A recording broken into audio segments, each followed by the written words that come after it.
I'll call the meeting to order.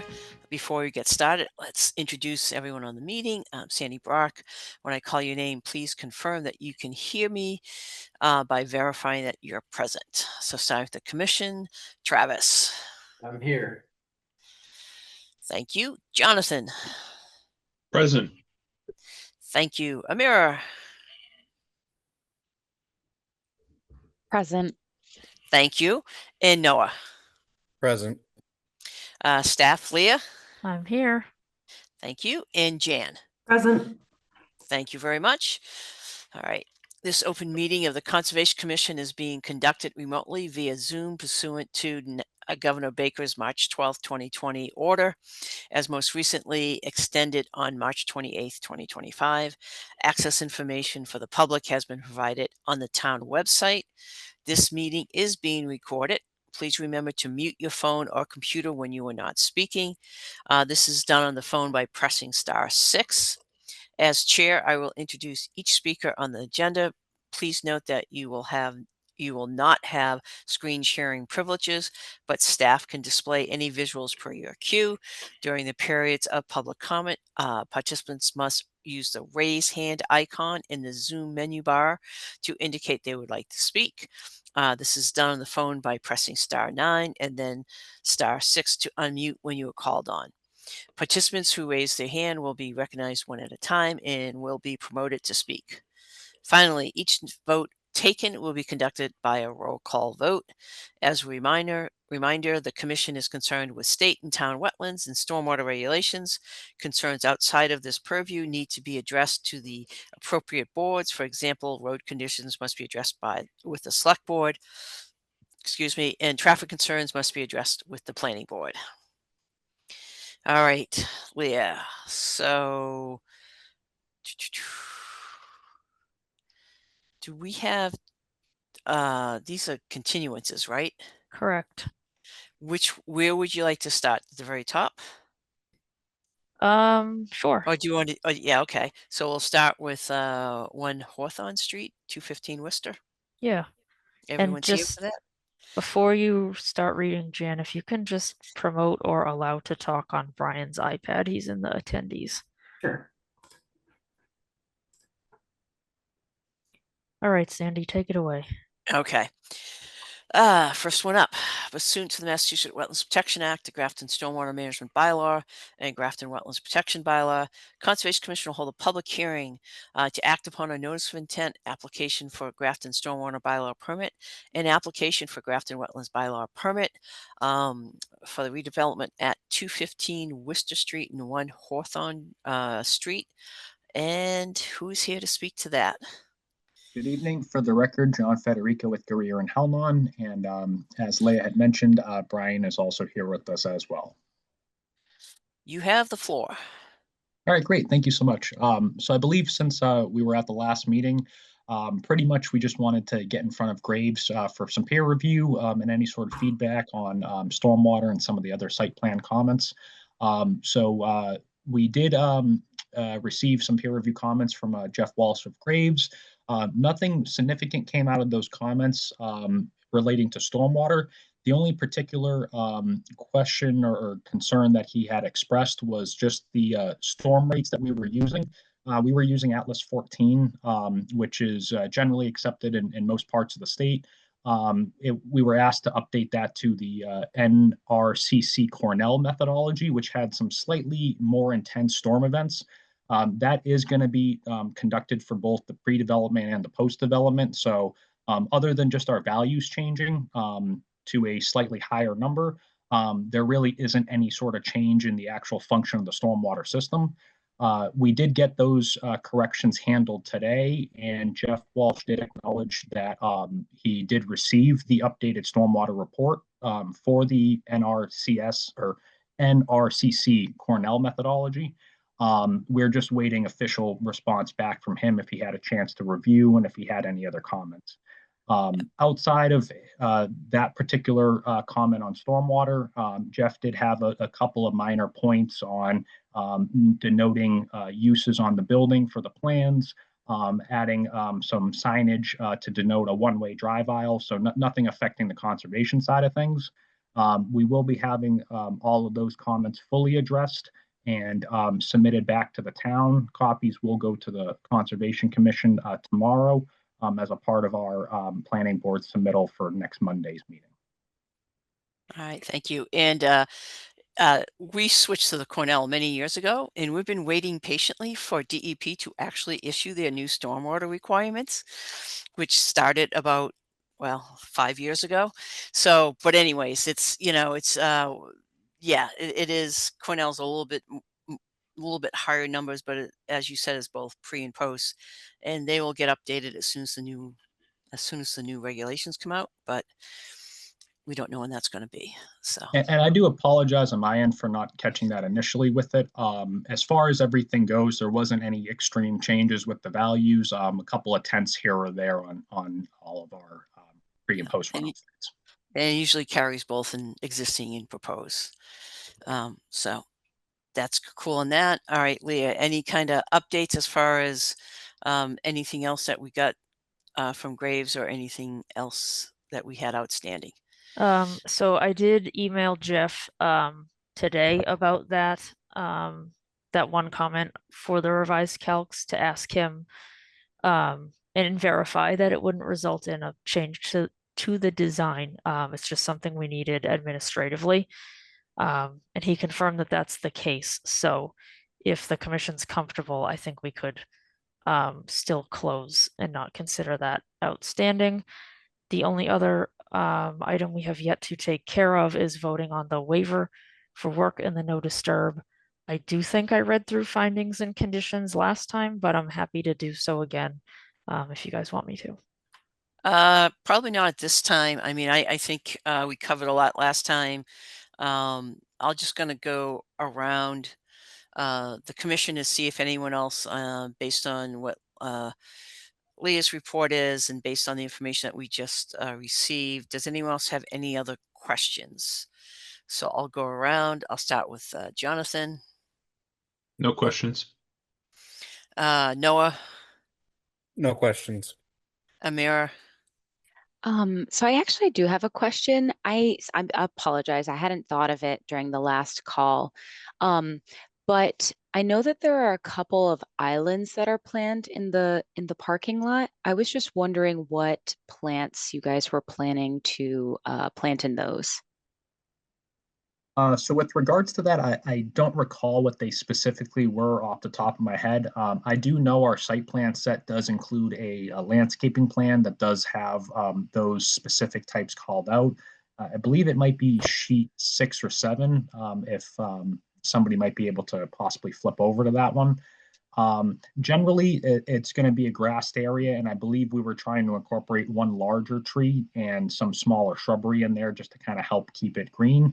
Brian, if you specifically recall anything and want to call that out, please feel free to jump in on that.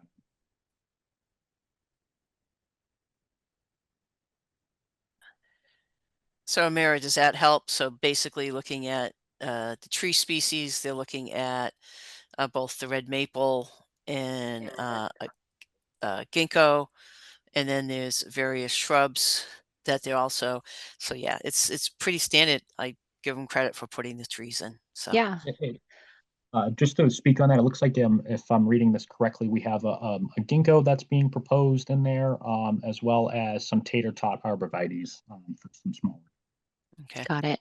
And I was wondering if, in the interest of kind of helping with stormwater management, especially with some of the kind of more shallow root plants like the daylily, if the team would consider some native plants and maybe some recommendations of native plants that could be planted in these areas.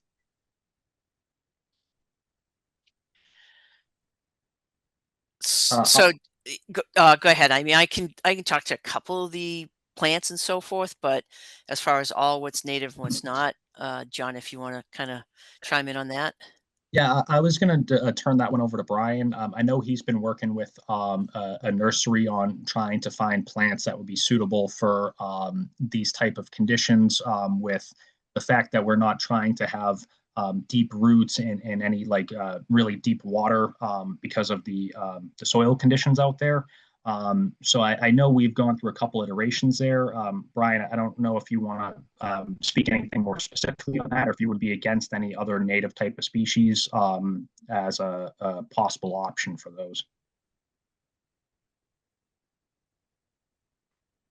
And Brian, if you can hear us, but we can't hear you, if you can find an unmute button or like the microphone button, you are on mute right now.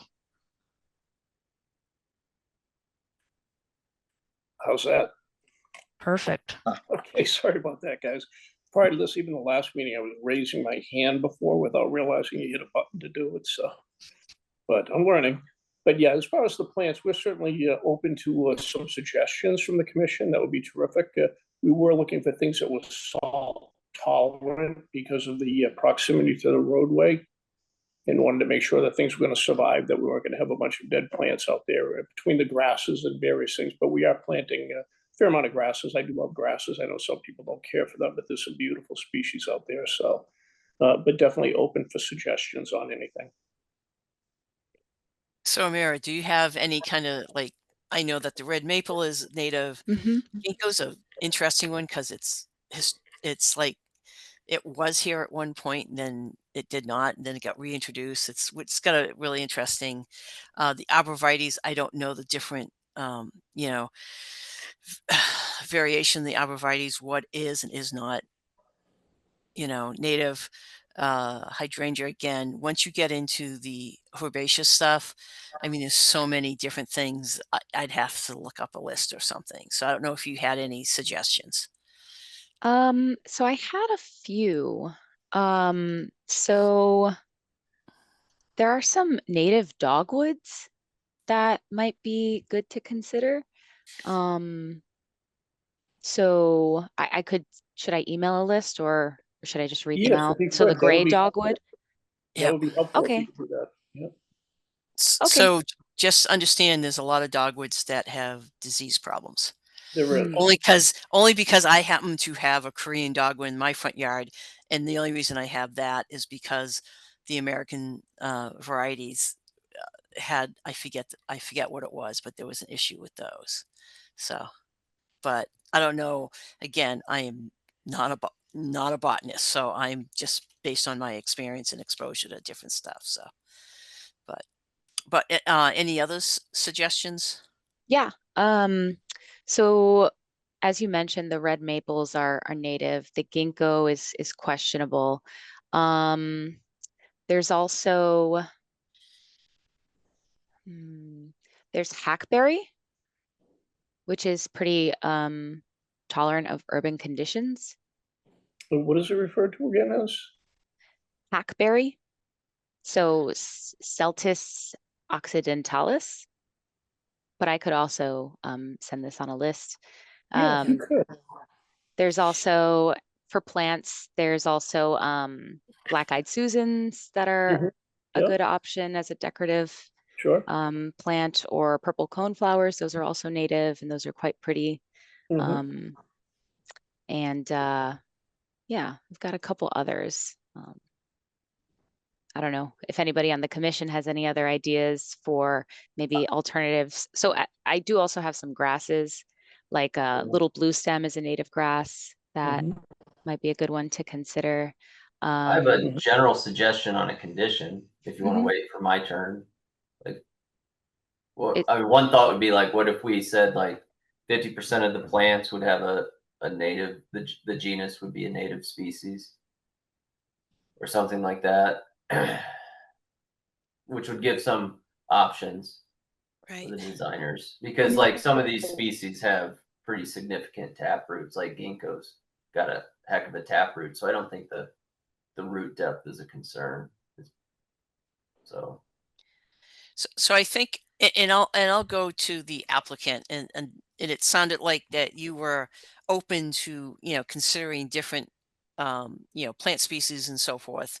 You know, your goal is to have more than just grass on the islands and so forth. It is. So Well, yeah, so we appreciate that.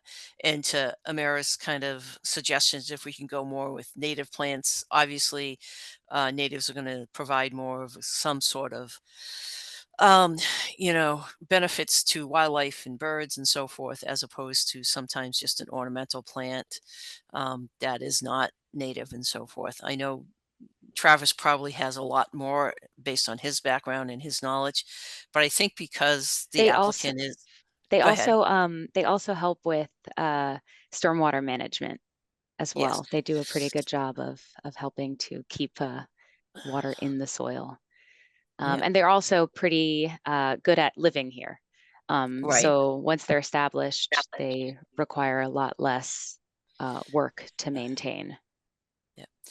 So to like Travis's point, since the applicant is kind of willing to look at different things, I think we can discuss a potential, you know, uh, condition that gives them flexibility, because it is islands in parking lots are a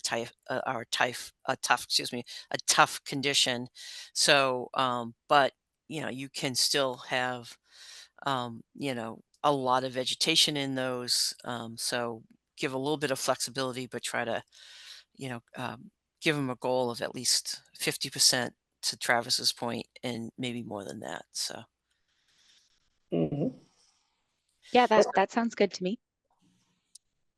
Certainly So- happy to explore without a doubt. I've been working through Quebecio's and also a local landscaper, Joe Yep. Peralta, actually, that's made a lot of real practical suggestions as far as what his experience has been on sites too.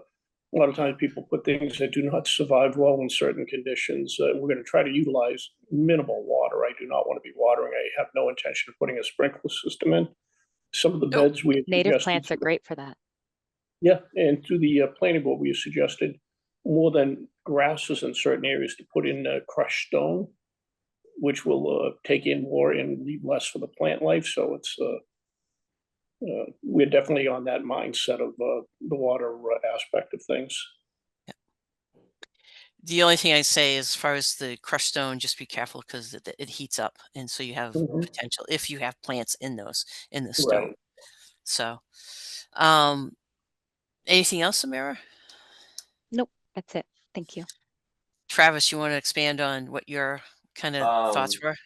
Yeah, I was just throwing out the 50%. I mean, I like the idea of trying to require some sort of native component to this. We should probably do that on most of these plantings. Whatever is reasonable, like if 50% native genus is reasonable, if we can do 75, 90, that's great. I mean, arborvitae, I think, is technically the genus is native. Ginkgo's definitely not. Daylily and hydrangea is not, but you can replace that with Rudbeckia, Monarda, all that stuff will grow in drought conditions and salt Yep. areas. Also, Yeah. ginkgo has terribly smelly berries, so unless you get Yes. one that is It's got a sterile. it's got a fascinating history, Ooh. but it's But no, to Amara's point, I think we should. If we can create a condition that can be implemented, I would be all for that. Yep.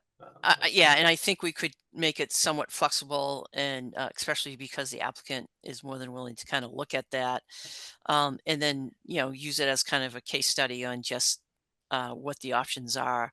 Because I don't think we've, if it's a replication area, it's no question, it's all natives. Yeah.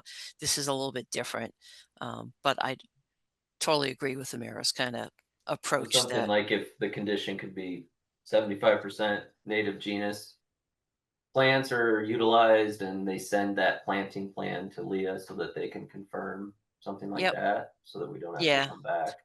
No, this is, to me, would be a condition that would be able to have staff kind of review it, just to make sure the intent of it. We're not going to specify any specific plants.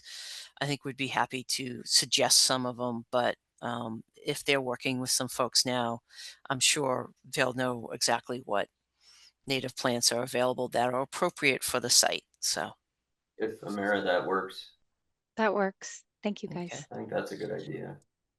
Okay. Um, Do you have anything else to add? No.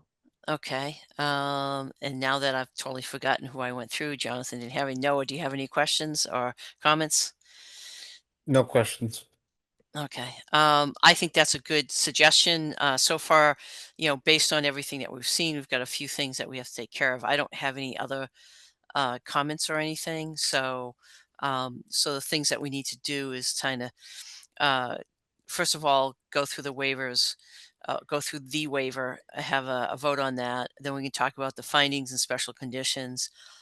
Before we get to that, or as we get to doing the waiver, just like to anyone in the public who's has any questions or comments for this particular project, please feel free to raise your hand.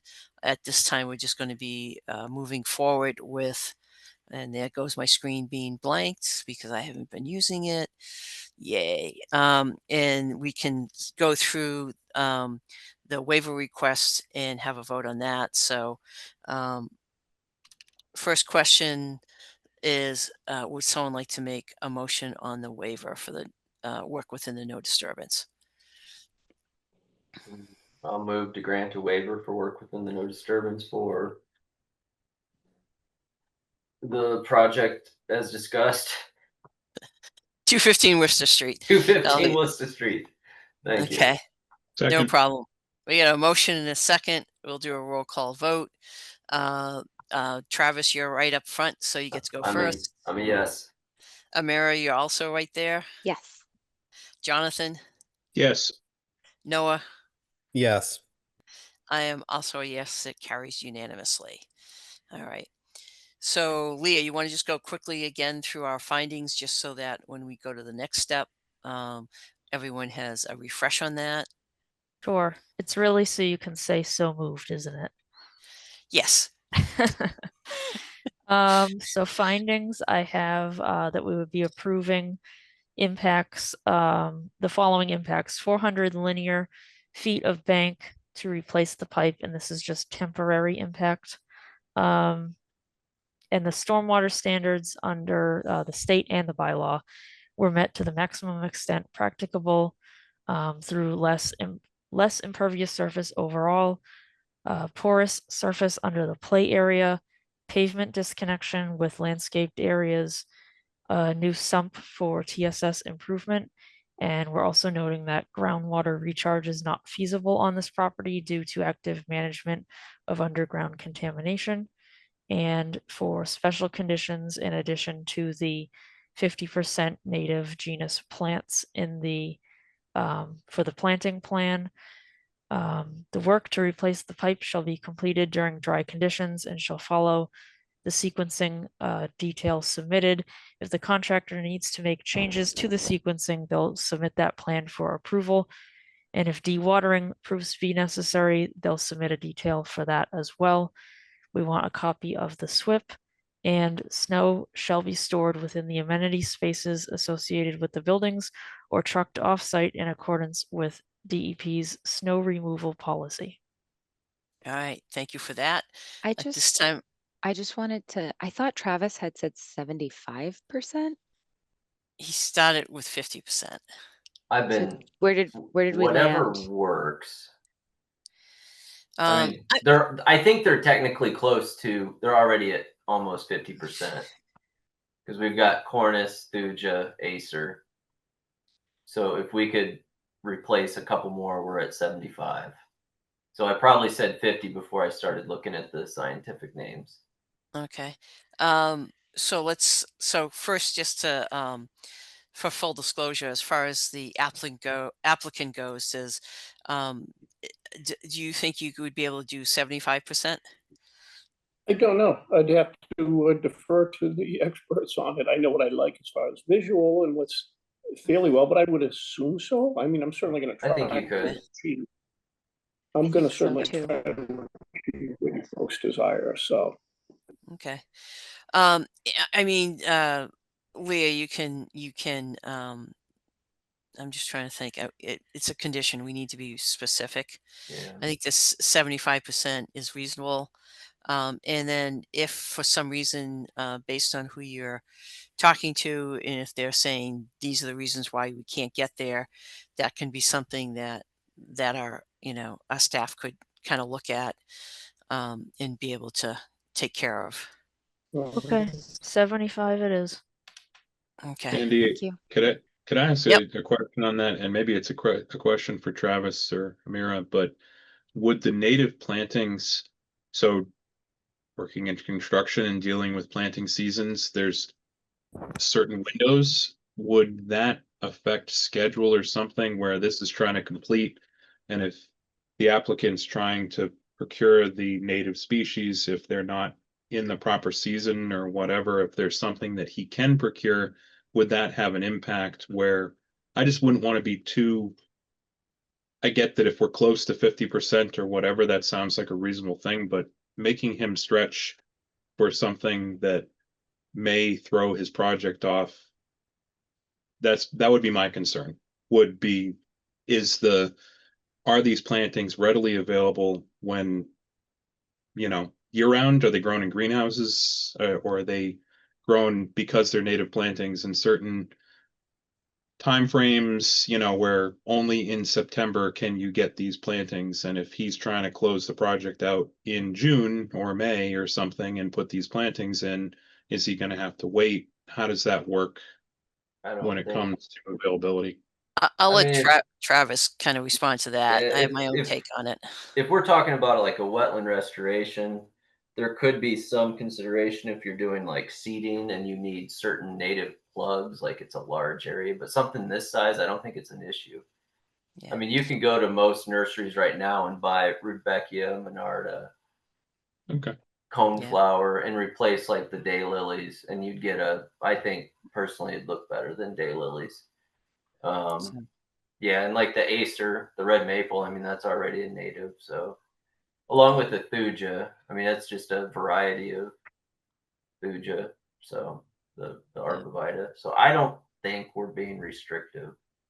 Okay. Yeah, I'm no like if expert on the you- plantings. I just know the Yeah, cost. we're not and like schedule saying you side. need like a local Grafton genotype Monarda or anything like that. So I think it's reasonable. Yeah. Yeah. That's I'll- my opinion.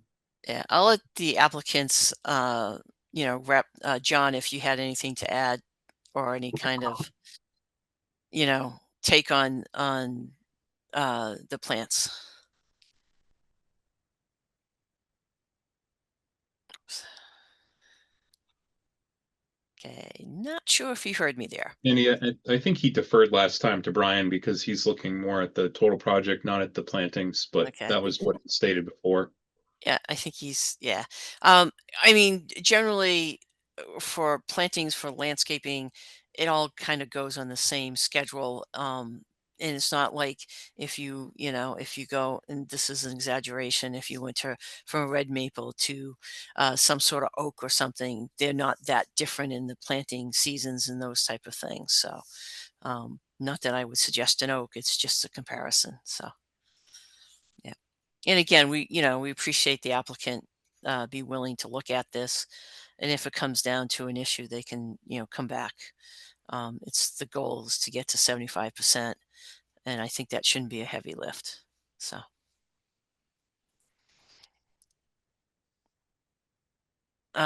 Anything to add to this particular discussion on conditions, Noah, Nothing to add now.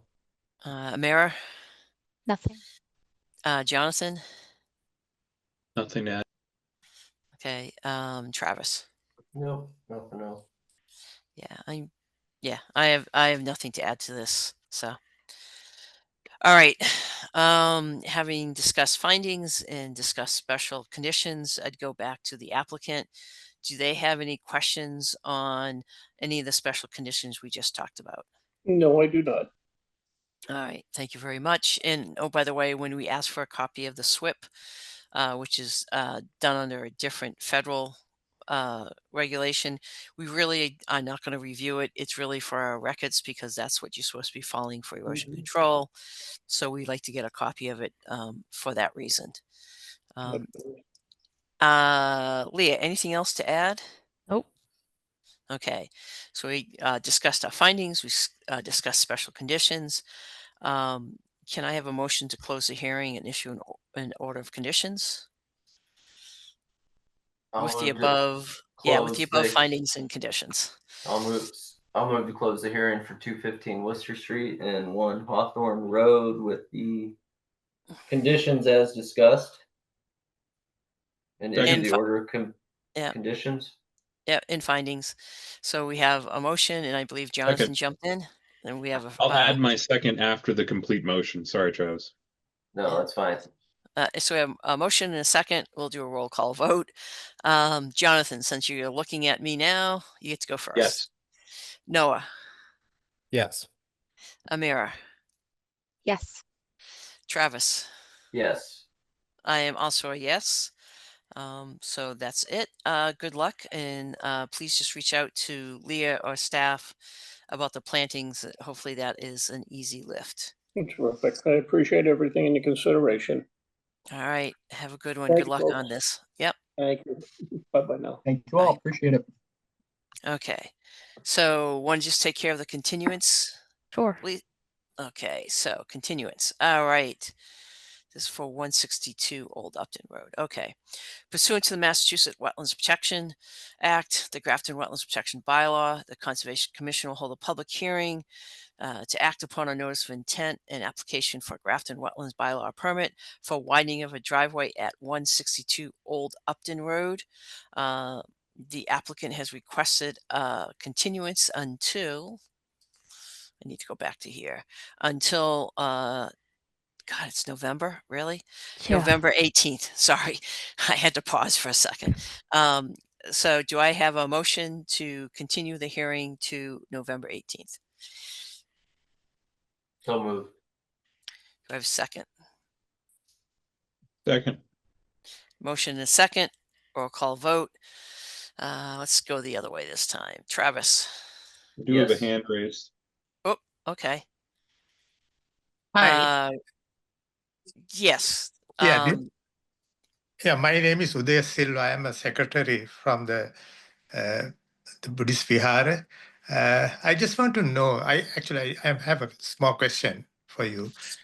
Somebody from Conservation Commission visited the site last week, and did they observe anything? I mean, new or anything? I mean, just want to know. I mean, Okay. So I'm just trying to do, so we did not open the public hearing, but if you want just for information, who visited it, we're happy to tell you, but we're oh, not okay, gonna, we're not gonna go into any kind of details or anything, because okay.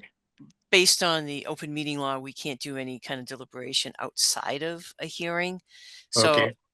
who was it that happened to go out there? It was me. Okay.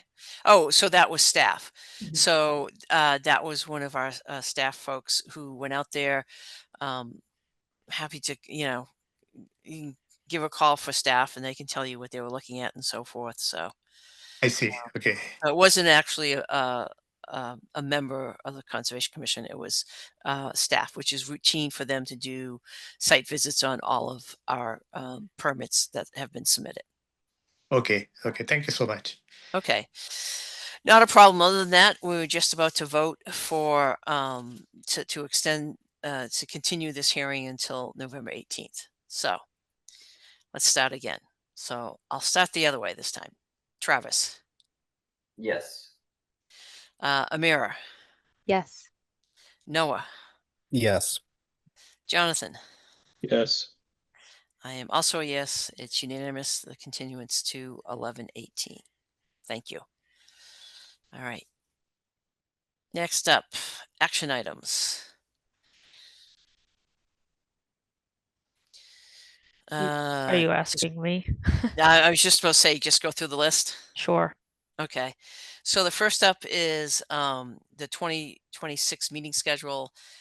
Just for those folks who are newer to the commission, the staff will actually look at all of the first and third Tuesdays to see if there's anything like voting or any other holidays or anything else to make sure that we kind of look at it ahead of time.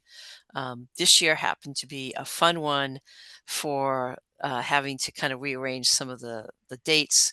I looked at this one. There wasn't anything unusual, Leah, as far as how the dates kind of worked out.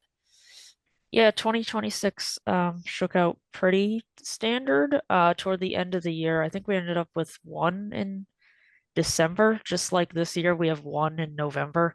It gets hard around the holidays and everything, but Yep. other than that, it was pretty straightforward. Yeah. So again, we just do this ahead of time so you can take a look at it. And obviously, there's always going to be a meeting or two that people can't make, but it's much easier having it ahead of time. We are showing meetings twice a month in the summertime, just for information for new folks. We used to only have one meeting during June, July, and August, I think, the summertime. We found that what ended up happening is we got piled up with hearings, and there was also running into some challenges as far as some of the due dates and turnarounds and making it a little bit more difficult for staff. So during the summertime, we typically, although it's not always true, have a lesser of a schedule. If there's any time during the summer where we don't have any public hearings or anything, staff will let us know and they'll make a call that we won't have that hearing. But in general, the meeting schedule was included in our packet, and not that I saw anything specifically, but it gives you a heads up on all the meetings coming up. And we typically, this time of year, will go through and actually have a motion and actually approve it. So the first question, which I'll go around, does anyone have any particular issues with any of the dates or any questions? Feel free to ask. Jonathan. Like you mentioned, there may be one or two meetings that I can't attend, but I don't see any major conflicts though. So All right. Thank you. Noah. No immediate problems that I'm seeing. Okay. Thank you. Amira.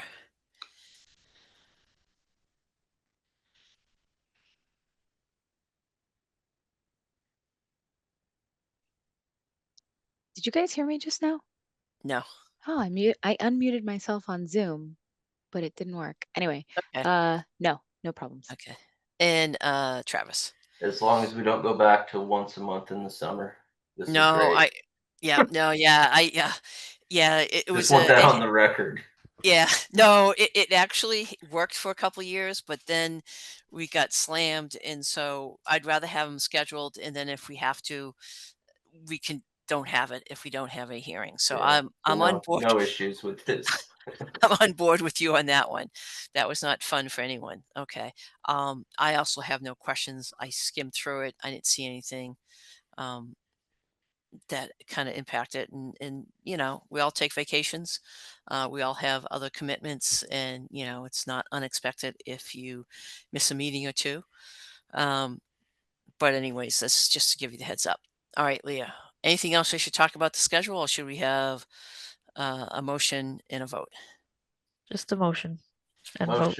Motion to approve the 2026 meeting schedule. second, I have a motion and a second. Roll call vote. Travis. Yes. Noah.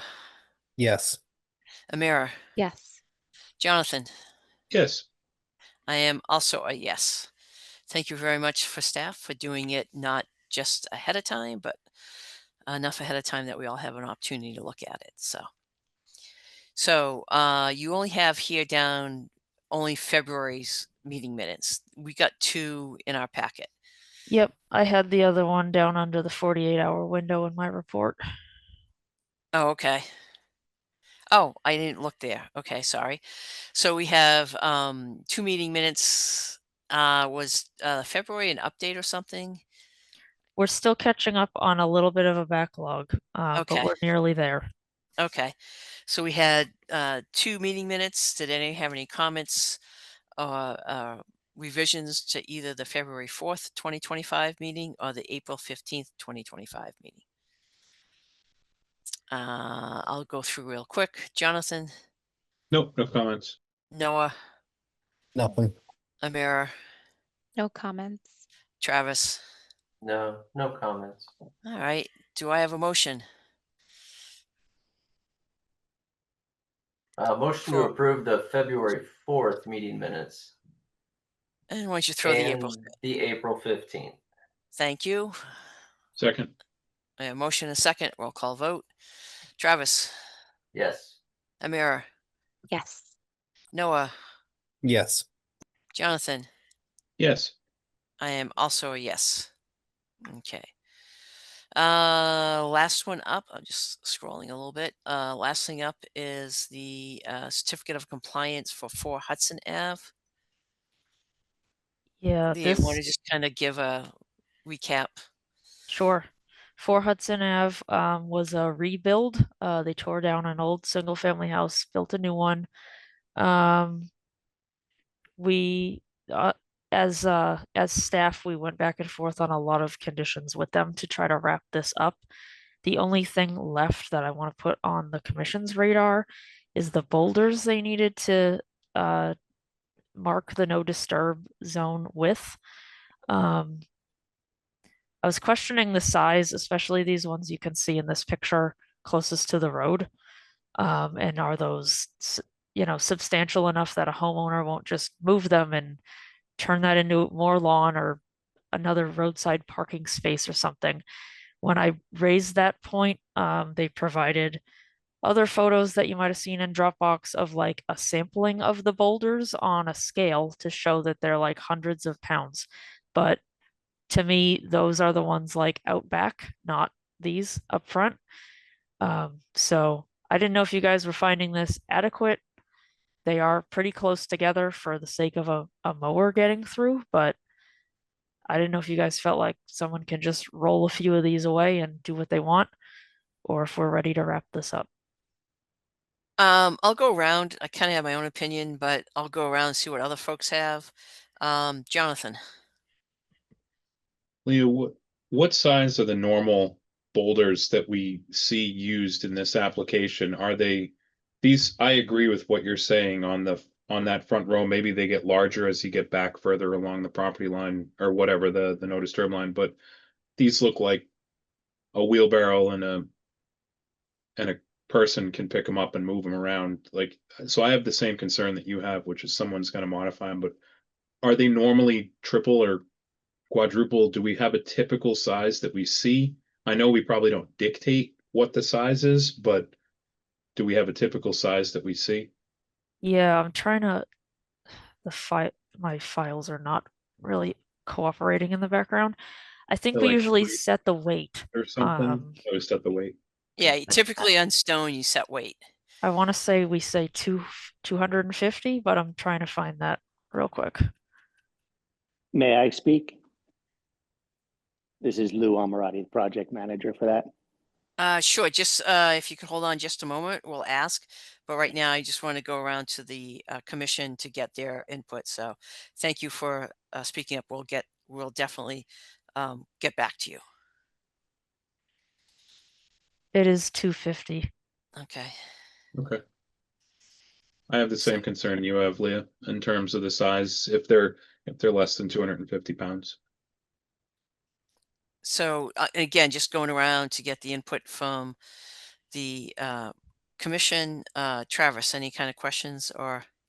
Similar to what the other, to what Jonathan said and what Leah raised, it looks like something I could move with my rock bar, which might not be conducive to long-term protection. And it also kind of just raises the question, like, does this fall on staff to go out and monitor sites like this?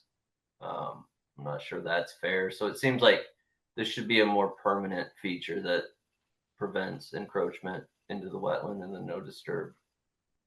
So that's where Okay. I'm at. All right. Amira? Yeah, that all makes sense to me. Yeah, I'd be interested to see what they normally look like. Okay. I have and- seen some, like I know they're usually kind of round. At least ones I've seen. They're kind of, but anyway. And Noah, do you have any kind of questions or comments on this? No real questions. I just think it's good that there's something that we have written about the weights that these should be. Yeah.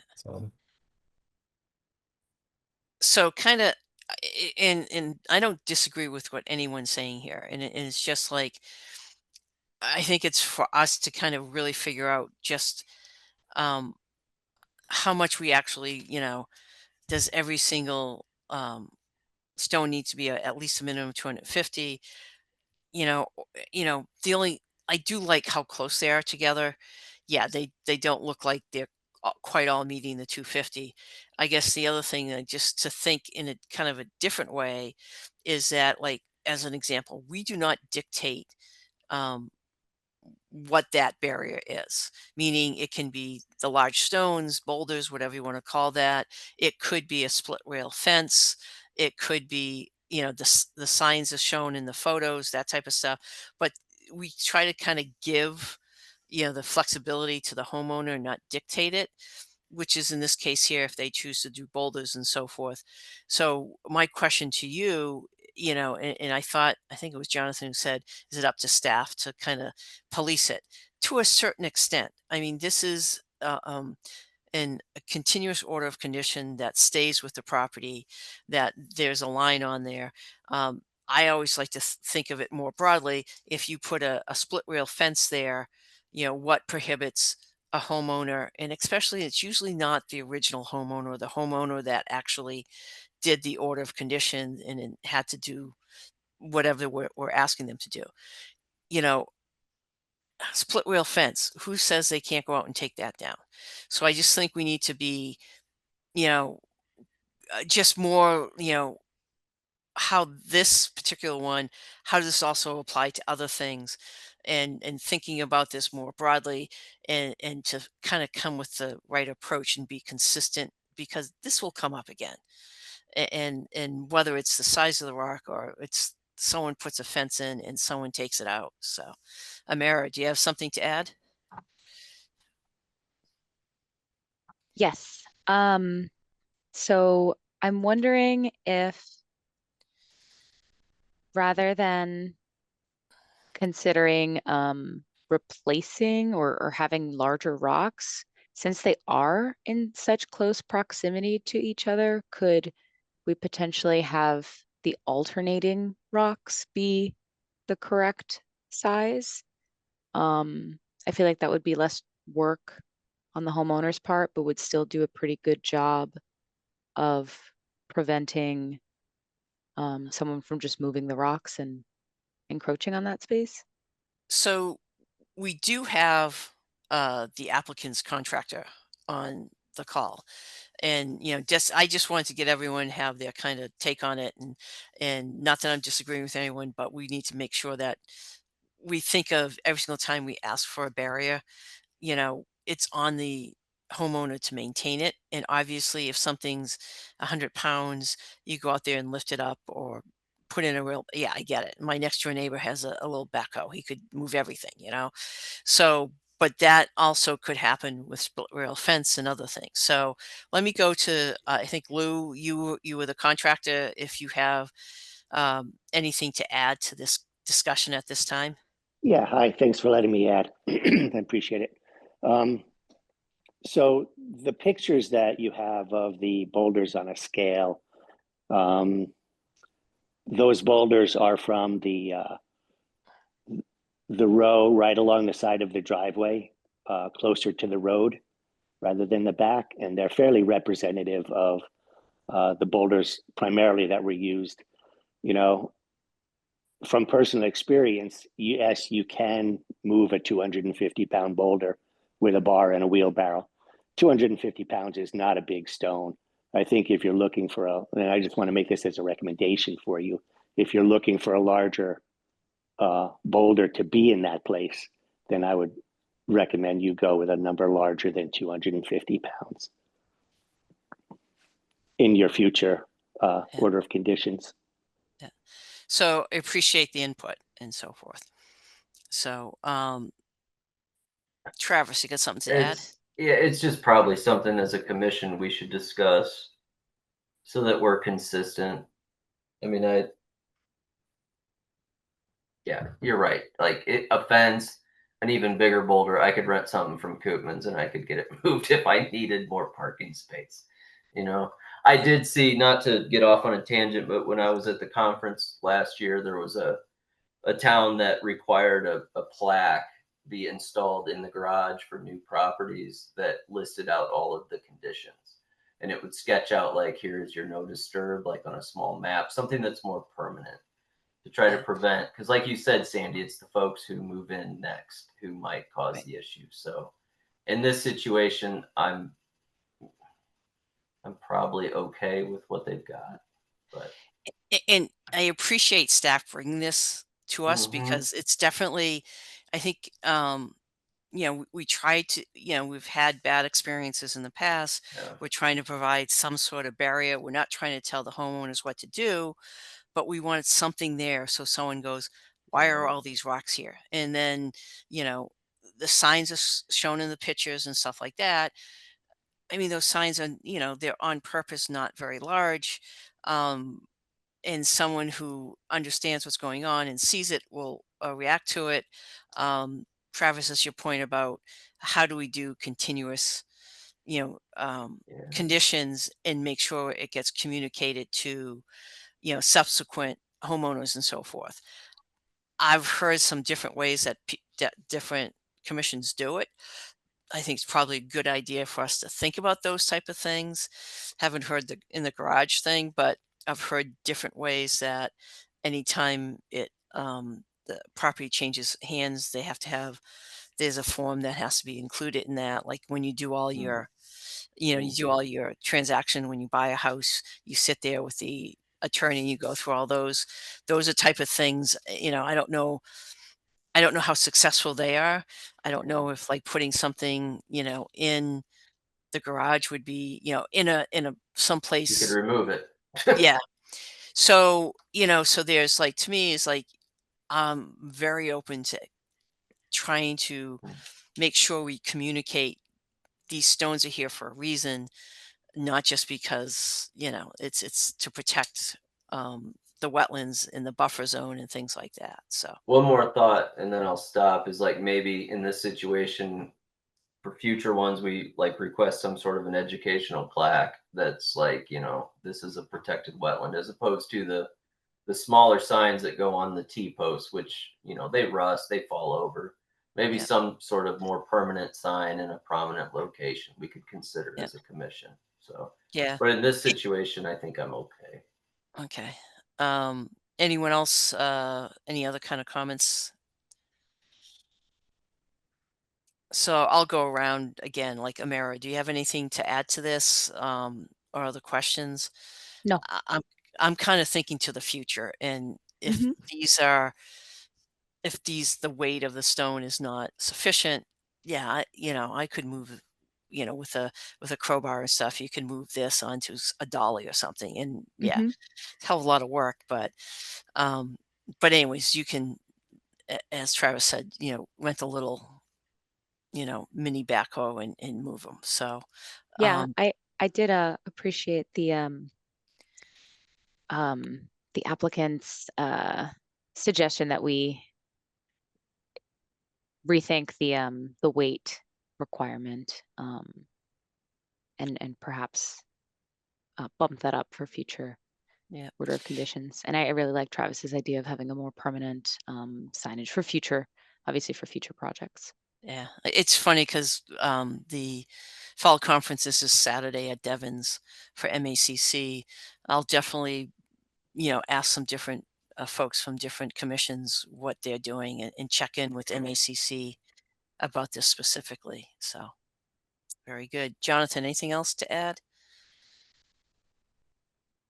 I still go back to so there was a concern or or potential concern by staff of it, and maybe shame on me because I don't recall how big these have been on other um projects where they've been used, but I envisioned something that was more substantial that would be harder for a single person to move.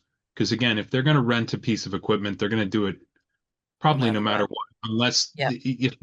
if they feel like they're gonna. So that I'm not worried. I'm worried about it. I don't want to phrase it incorrectly.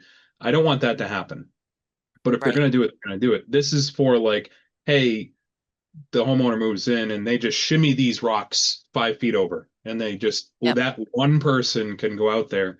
So a number 2 boulder, a 250-pound boulder, would typically require 2 people. So you have to have like it's more of an effort or a piece of equipment or whatever, which would be the mindset of using the larger boulder. So if the applicant's saying that these are all 250-pound boulders or mostly 250-pound boulders, then again, maybe we need to look at it. But if they're all 150 to 100-pound boulders and you can slide it over, that's the concern that I have, is that, hey, they're having a party and they want to move this so Right. they can park cars there. So yes, there's signs, yes, there's boulders, but the sizing, if the sizing is depicted as an option, split rail with signs or 250-pound boulders with signs, if 3/4 of them are 100 pounds or 150 pounds, Right. whatever that might be, you haven't met the condition or the potential, the intent that we're trying to meet. So Yeah. that's my concern. Again, I like the spacing. I like that it's visual. And I just looked at it and say, a person could move this themselves just to create a parking spot along the road or something like that, if they felt the desire to. Yeah, and I'm sure I was around when the discussion of the weight. I probably said, yeah, we should put a weight on it or something, because that's how stones are measured. Um, and we, 250 is probably what we came up with. I'm thinking one thing that we can do is that when you have a stone, it's typically granite or whatever, you can actually get the density of that rock and you can come up with a general size, right? And without having to weigh every single one of them. I don't think the intention was that you got to weigh every one of them, but they need to be of sufficient size. And I, it's almost like I want to do that calculation. I'm not going to do it tonight, but that's fairly easy to figure out. A typical, whether it's a square, rectangle, or whatever, what 250 pounds are. Um, that would give us a better idea, and then maybe we can, to the discussion as to whether we want to go larger for as far as the larger size, which would be more, which way more, but maybe it would be a good idea to understand um, a 250-pound rock. And I know that I've spec'd tons of dump drip wrap and so forth, and they have various weights and so forth. I have a sense of what it is. I wouldn't be surprised if some of these stones that we're looking at are, if not 250, very close to it. I bet you could find a couple there that, when I look through the photos, that I could probably find a few that were less than 250. But it's, again, it's a balance in what we want to do, and also to make sure we give clear, clear direction to homeowners and stuff. So I know this is kind of a long discussion that doesn't specifically have to do with this site, other than the fact, yeah, if the majority of these are 250, then it complies. Are we going to make them replace one or two of them? To be honest, I would want to do like, okay, what is the typical size of a granite boulder that's 250? That would give us a better idea. But I do like how close they are. So Yeah, there's I agree. so to me, there's like two questions as far as this specific, certificate of compliance, um, plus making things more clear in the future. Um, I don't know, Leah, if you have any kind of takes on this from your perspective, from the staff. So part of what I think is usually the case is I think folks usually go the route of boulders over the fence when it's like a lot they're newly developing and they find all these boulders in the ground and they Yep. just roll them over and use those. And so I think 250 in a lot of our minds became synonymous with these big things people move out of the way when they're trying to develop the lot.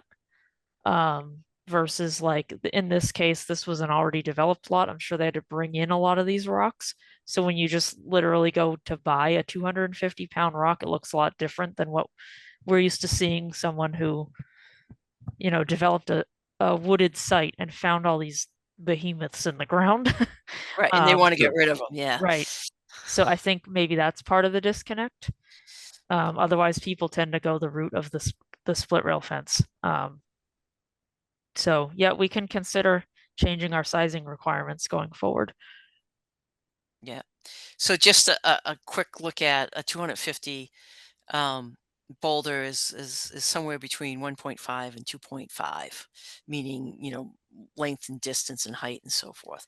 So again, I think we need to do a little bit more homework on our side so that we're clear. And I totally agree with you, Leah, that yeah, when you're doing a development and you're digging out and there's plenty of 3x5 rocks, you just use them, and Right. they're probably, yeah. So we'll work on our side. So let's kind of get back to this specific COC as far as the commissioners, kind of their take on this specific project and whether we should, keep on going and issue the order certificate of compliance, or if there's something else we want to do. So I'll just kind of go down the list. Travis. Nothing else for me. Okay. Amira. Nothing else for me. Okay. Noah Nothing for me. and Jonathan. Nothing else. Okay. Yeah. And so, and again, the whole idea of we have 5 folks on the commission, so I would ask that someone someone make a motion, we have a second, and then we vote on it and vote according to what you think, for this specific project. Forget about the fact that we'll probably revisit this and make sure that we're much clearer in the future. But um, you know, if you don't want to say yes, then you don't have to. So that's kind of my take on this. Leah, did I miss anything, or should that Nope. be sufficient? Okay. So, do I have a motion to issue a certificate of compliance? I'll move to issue the certificate of compliance for 4 Hudson Avenue. And do I have a second? I'll second it. Okay, I'm just going to go up the list as I see them on mine. Jonathan, Yes. Noah, Yes. Amira, Yes. Travis. But yes. I am also a yes. Now we have some homework. Or at least I have some homework. So, but again, I think I like your idea, Travis. I'm going to ask a bunch of folks if there's other things that we can do for these barriers that they're pretty common in a lot of different towns. So let's use other Maybe a mix of 2 or 3 different measures. Yep. Maybe the So- redundancy will help. Okay. And Sandy, That's- I want to speak out of the other side of my mouth, separate from what we just closed, and say I don't want to make it a cost. Again, as someone that looks at dollars and cents and projects Right. all day long, I don't want them to have to go out and buy 1,000-pound boulders, especially if it's just a single Correct. family. If Leah's point is well received, if they're available on site, it makes perfect sense if that's the aesthetic they want to use. If not, they have the split rail fence. I guess looking at that and looking, what a 1.5 to 2.5 foot kind of chunk of stone is, it's pretty easily movable. So I agree we should revisit it, but I also don't want to try to pass insane cost. I don't know what the cost comparison to buying and placing, larger boulders would be compared to the split rail. Because if someone really wants the boulders for the look, because that looks nice, like it doesn't impede their sight line into the no disturb. So I don't want to. I'm sure. Yeah. I've got some Creative more problem. ideas that we might be able to implement if we want to chat about it at some point. That I don't think would be expensive. Yeah. And I'm like- thinking oh, I'm sorry, Jonathan. Go ahead. All I was going to add was I really like the idea of trying to put something permanent within the house and how to do that to keep it consistent. Because not everybody's going to have a garage, so you can't necessarily put it in a garage. So, like, it needs, or it doesn't need to be a part of the paperwork, but I think that's a good idea that every time it changes hands, like by the time this house is on its third owner, somebody's gonna be building something or putting a shed out there or something, like Yeah. maybe unbeknownst to the fact that the signs are gone, some of the rocks are moved, and they're just Yeah. moving stuff in there. So something that holds them accountable would be good during that process. Yeah. That was, sorry, my additional, Yeah. I agree with that. Yeah. And I think to what Travis was saying, having as many alternatives and giving recommendations and those type of things. And every site's going to be a little bit different as far as whether it's a steep slope or not. And yeah, with like with the boulders, okay, if someone's down the street and they're trying to get rid of boulders, you might get them for nothing. That's being lucky. That's being very lucky. But if you have to actually purchase them and move them, that's a different thing. So I think, again, it depends upon the situation each time, but having options, I think is best. I mean, we all know what the intention is. We want to mark it permanently so that someone asks, well, what the hell are these doing here? And then hopefully they ask those questions and they don't just move them. So, which where Yeah. the signs come in. I was wondering if maybe when we're talking to homeowners or whenever somebody comes in, we can maybe inquire, like if they do decide to do a boulder barrier, maybe we could inquire where they intend to get those boulders from, just because then we could potentially make the recommendation that a split rail fence would be possibly more cost effective as opposed to buying and transporting Yeah. large boulders, and then maybe us potentially increasing that requirement would be more well received if we help people catch yeah. that early on. I do think the contractor will have a pretty big voice in that because he'll be able to say, I mean, that's like John was saying, typically, or Leah was saying, you have these big, huge boulders. That's why they use them. That's why we Mhm. have them in the past, especially on a new subdivision or something. There's always plenty of them around and they're always looking to, get rid of them in a sense. And that works well. But if it's a little bit different case, then it's more, it's more of like, what are the other options? Um, and again, it could be it could be any kind of fence, right? Split rail, anything like that. That just seems to be a more economical choice. But yeah, I think if everyone could kind of think about this, and then maybe something that we could, have a little discussion later on, and maybe think about the next time we do this order. And obviously, staff can help with that kind of process. So if they have any ideas, that would be great. So other than that, am I right, Leah, that that was the last thing that we had to deal with? Yeah, I just have a few announcements Okay. for you guys. Town meeting was last night. So we have 3 things that pertain to us that were on that warrant. We got some additional funds transferred for the Merriam Road culvert replacement project that Jan's working on. She got a grant for that, but we needed extra money because it's quite expensive. We acquired a few parcels along the Blackstone off of Providence Road that can be a future walking trail. Maybe down the road, should the Blackstone Bikeway need to come through town, it could go there. We also got 27 and 27 Rear Milford Road transferred to our care and control, or care, custody, control, whatever. So that we now officially have like the link between Hassanamessett Woods all the way down to Brook Meadow Village. So Jan and I will be working on walking those trails. They already exist. We just got to pick up the data and add them to our map. Let's see what else. Jan and I seeded the pollinator meadow at 95 North Street today. So hopefully tomorrow's rain takes care of getting that going. Just a nudge to Sandy, if you can check out the invoices I sent you for approval. Okay, I will. I thought I probably am behind. That's okay. It's the ones for the seed that we just spread Okay. today, and it is going to look like 2 invoices that are the same thing. because we ended up doubling the order. Okay. So it's not an error. It looks the same, but it's really 2 invoices. Okay. And then Jan has an announcement as well.